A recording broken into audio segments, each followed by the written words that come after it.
Hello people of YouTube. Today I'm painting Batman for my best friend's graduation. Hope you enjoy.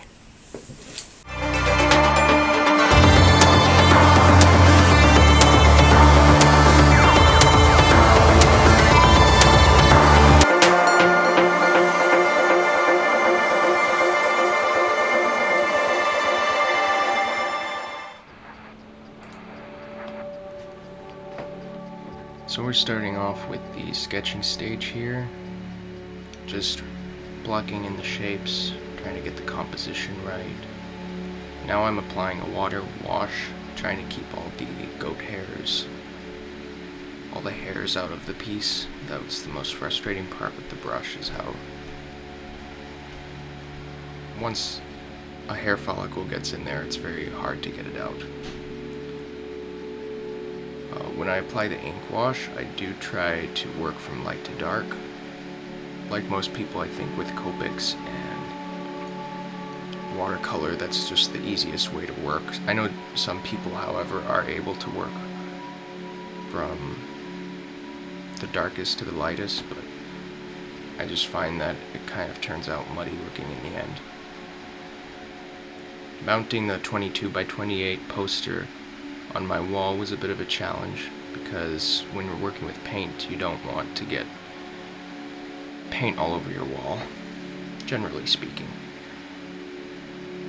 So I stuck a bunch of newspaper, as you can see, advertisement newspapers to the wall, and then taped the piece to the newspaper. I generally use a ruler for architecture just because it keeps the perspective in line. But then I like coupling that with the organic feel of the brush, as you can see. And for brushes, with the exception of a Japanese brush set that was given to me that you saw me using, that Hunkin brush earlier, aside from that, I use pretty simple materials that you could find at TJ Maxx or the dollar store, or Hobby Lobby, those cheap variety brush packs. You'll find a nice sturdy brush in there that's good for inking, as long as you don't dip it so far that it travels up into the barrel. Then it starts to split and loses its form, so you can't get a decent line.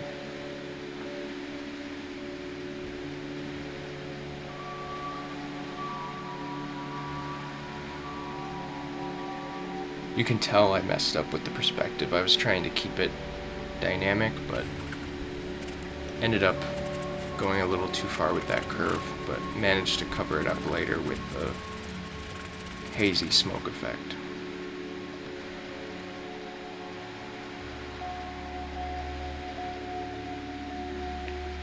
I'm going in some more with a lighter gray shade for the background,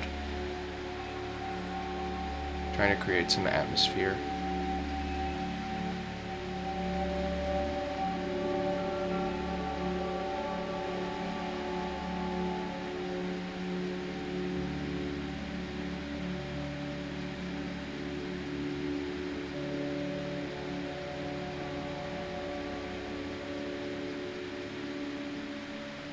Now we go in with a finer brush to define the contours.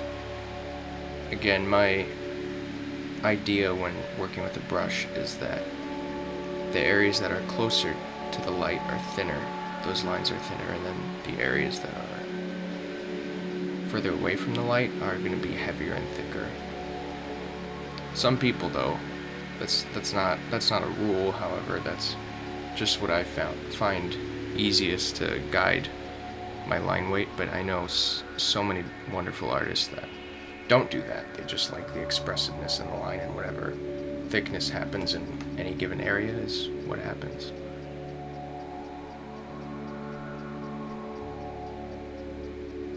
You'll have to forgive my shaky handheld camera work.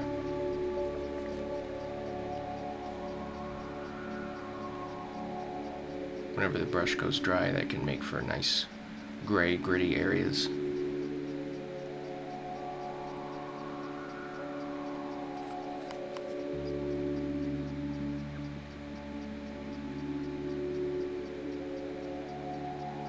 I really like calligraphy pens for the fine feathering areas to suggest a gradient of shadow.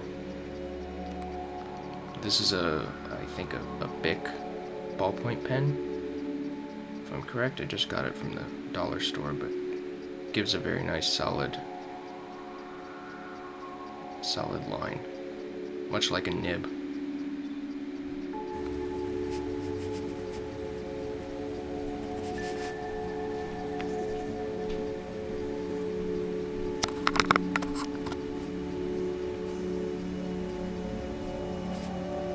Just defining the utility belt reserves, then scribbling in the bat on his belt buckle.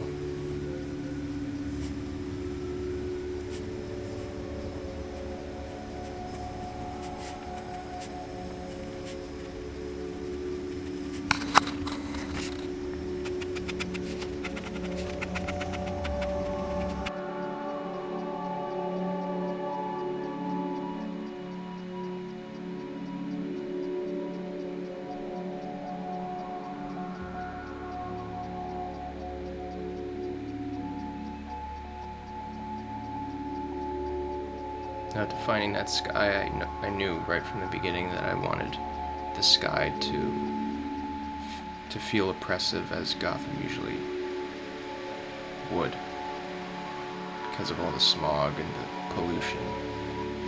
It doesn't make for a welcoming sky. So I figured from the beginning when I was sketching it out that would be the most saturated color area, and then the rest of it would be a gradient from that point to Batman, who I wanted to be fairly desaturated. I believe the color I used for those buildings to add the mask over those buildings was magenta. And when you put gray underneath any color and you wash the color out with a fair bit of water, it immediately desaturates the color by quite a bit. When I use ink, when I use a combination of ink and paint, my general hope is not to let the ink stand out as an outline. I kind of want to bury the ink underneath the paint. That was the nice thing about this black magic ink that I use. It washes out pretty well, but is also waterproof.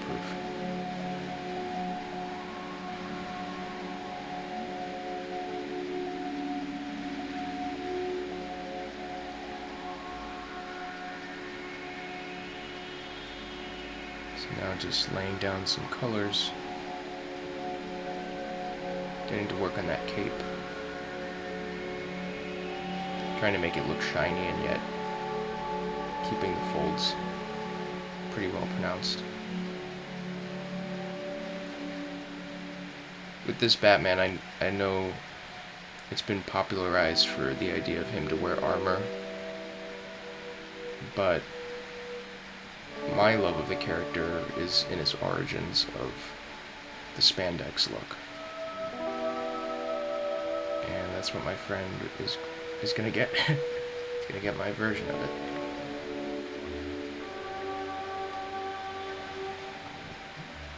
Because originally in comics, before movies started to add a bunch of detail to the costumes, because the original spandex look was not inherently cinematic.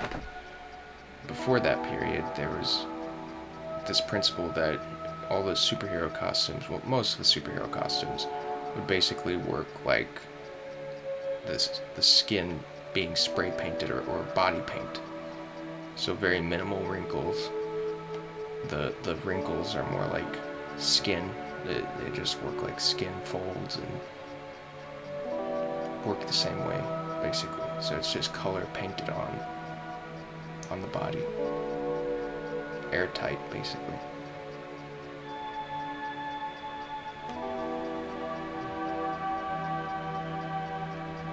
So for his base outfit, it's gonna turn out to look like a fairly generic gray, but I started out with gradient with acrylic paints over the entire board because when our eyes are looking at a blank page of white, that's going to affect how we lay down the colors, because our eyes inherently white balance the image.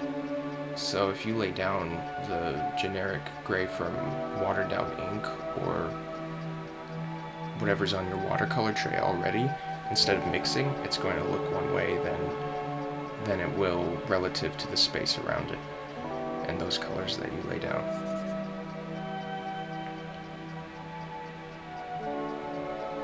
So now to add some fog or foggy mist, whatever you like, just an atmosphere to help separate him from the background and give the feeling like he's closing in on something, he's closing in on a mystery.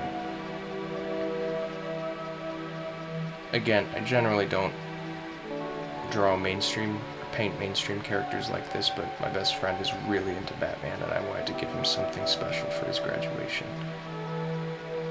But I wanted to give him something, if I was going to do Batman, that he would probably, hopefully, only get from me, which is this look of him in detective mode, not just standing on a gargoyle in the rain, but,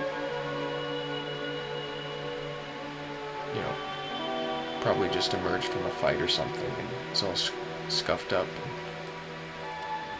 looking for where to go next, where the clue leads him next.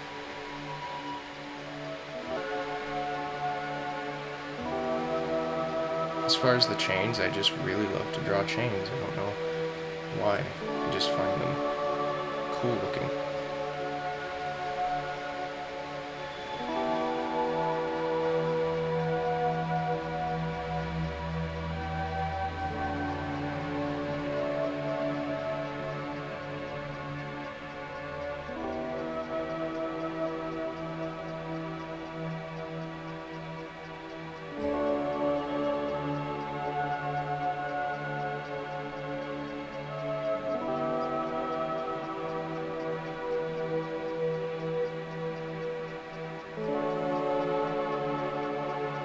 When you work in combination with acrylic and watercolor, I use them knowing that one is more transparent than the other, and one, being acrylic, is much more textural than the other, depending on how far you water it down, which, for this hazy effect, I did not water it down at all. The only moisture on it is from what the brush sucked up and kept, that I didn't dab out. So very, very minimal moisture, just enough to spread it thin.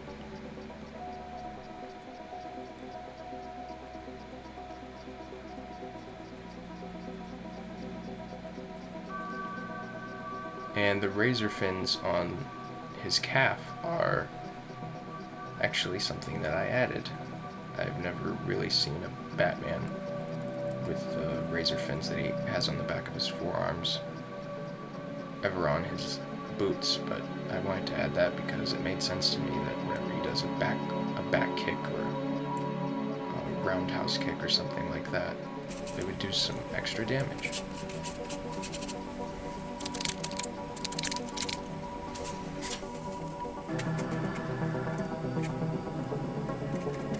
And that's about it. Thank you very much for watching. See you in the next video.